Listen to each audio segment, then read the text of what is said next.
Nega Eram haliyam qaytmadi? Hozircha hech qanday xabar yo'q. Mana sizni mukammal eringiz. Tun bo'yi uyiga kelmadi. Ma'shuqasi bilan ko'ngil xushlik qilayotgandir.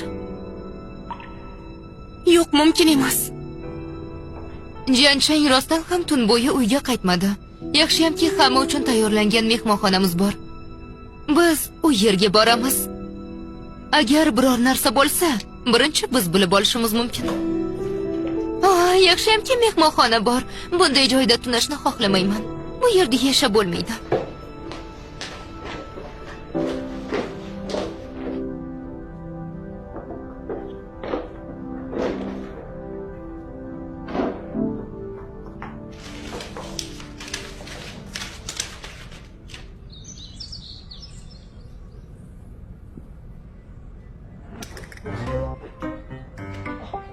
Dada, oyi, katta aka va bobo, men uyga ketdim.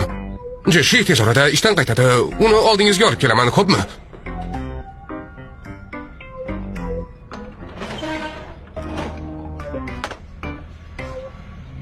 Janchin bu yerdan ketdi.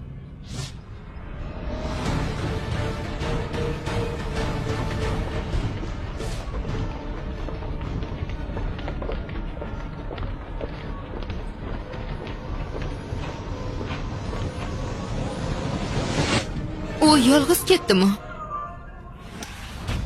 Shen xonim, hammasiga tayyorsiz degan umiddaman.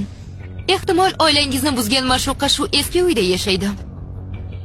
Hozir ikkita tanlovingiz bor. Birinchisi, dasturdan voz kechish. Biz hammasini shu yerda yakunlaymiz, shaxsiy hayotingizni hurmat qilgan holda. Ikkinchisi, haqiqatni ochish.